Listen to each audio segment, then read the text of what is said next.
Hi, today I'll be working this Reliabilt disc detainer lock. Not ranked, so it's white belt, but it's pretty well built. Lloyd did a pretty good review on it. That is metal. I mean, he was talking about some downsides, upsides. I'm not gonna take that from him because I'm not really about that. I'm just here to pick this.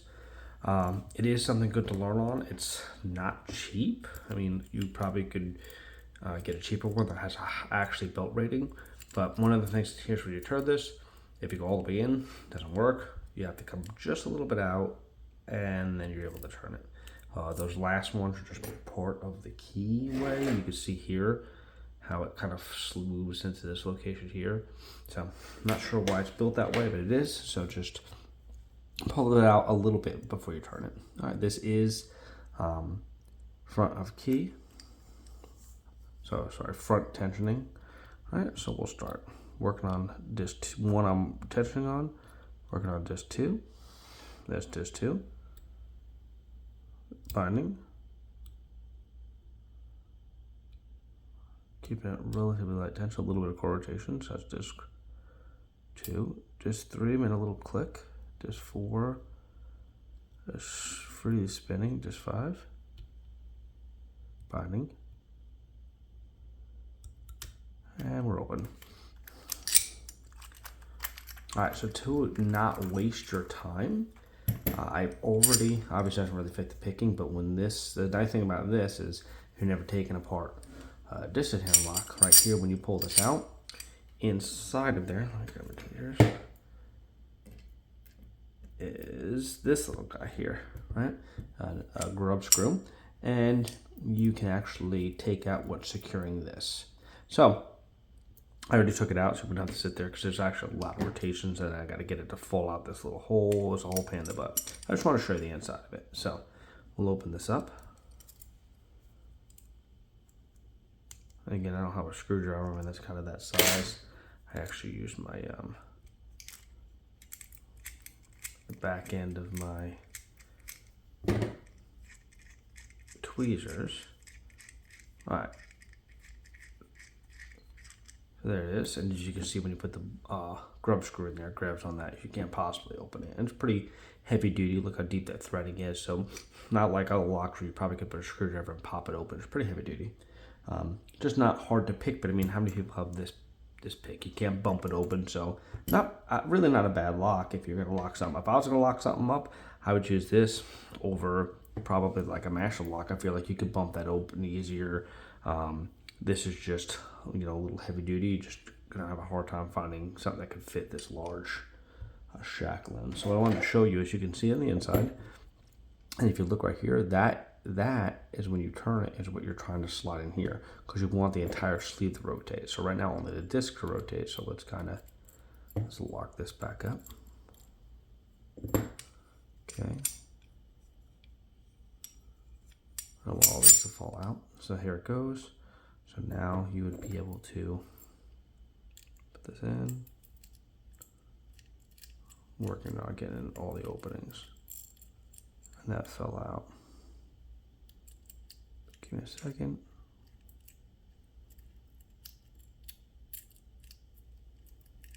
Trying to find lining it up so it can actually go down. Well, let's just take it apart first. Keep it in the same order. All right. Let's take it apart. So I'm going to take the tweezers. As you can see, in the sleeve, I'm just going to take it out of order. All these have spacers, and this is the max range of motion. Like, it's only a quarter of a turn. So when you're picking this thing, you're oversetting, and you're, this is not allowing it in. So you're kind of bringing it back. So that way this little hole, that little nub right here, falls into place.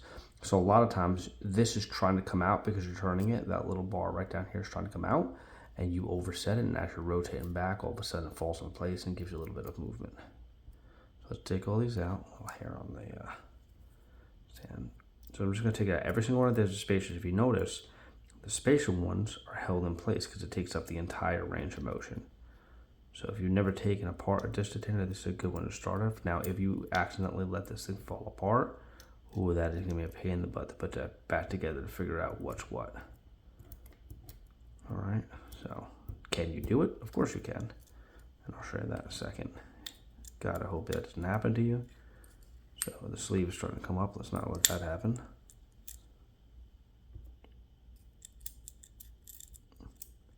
Alright, and the rest are just, I can't be sure on the rest are just spatial. Let's actually get it out of there.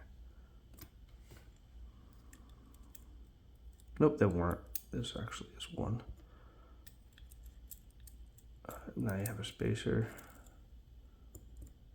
And I have another spacer, so we'll just leave it there. Alright, so now that's the end of it. So again, so here's the bar. So what if you took this thing apart and you couldn't tell? You know, like you'd have to, all these went everywhere. You could one by one put it back together and just make sure that the key actually works. So basically, like if you didn't know, so I'll put this spacer in first. Now when I do put the spacers in, I will tell you, when you have the ones that have the full bar, grab it from down here. I find it just a little bit easier to put back in. So that's how easy that was to put back in. All right. And then these ones I grab from the top because where you're grabbing it is that space. So if I did that, now I can actually put the key in there and make sure it works. So I can put the key in and just make sure it rotates. And look at the whole cord rotated. I don't know if you could see because my hand was in the way. See the cord rotated. And now bring it back. So you could, what you could do is you can pretty much put in one and make sure it works, and then put in another spacer, and then put in another one of the nubbed ones to see if it worked. So you could take this nub one in, and you could be like, okay, whoop, almost dropped it. Let's put it back in. You could be like, I'm not sure if that is the right one. So then you could take the key, put it in, and try to operate it. Yep, it turns the core. That is the correct one. Then we take it out. Just try to make sure you don't cause the entire thing to fall back apart. Okay. So that's just a way that maybe you could put it back together if you accidentally let it all just fall apart. But now that it grabs stuff, I'm actually taking it back apart because it doesn't line up now, and I'm having a hard time getting it to line back up. So I'm actually having to take everything back out to do this. But at least you know the order, because when you take it back out when it's all jacked up, you put it back in exactly the same order. So I'm just going to real quick put this back together. Then grab at the bottom. I find it the easiest. And then you grab the top of the ones that have the little nub. As you can see, it goes back together pretty easy.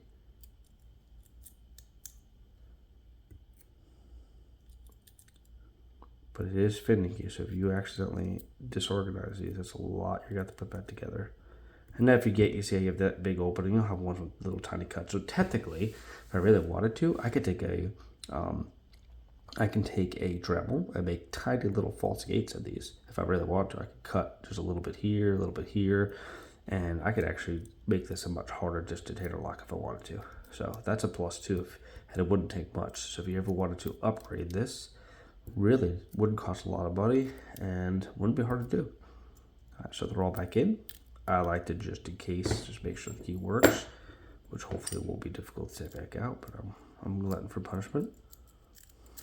Okay, there it is. And just open the key core. So let's put you back in, turn, and just work on getting you out. There we go, nice. All right, so that's done. All I gotta do is put this back.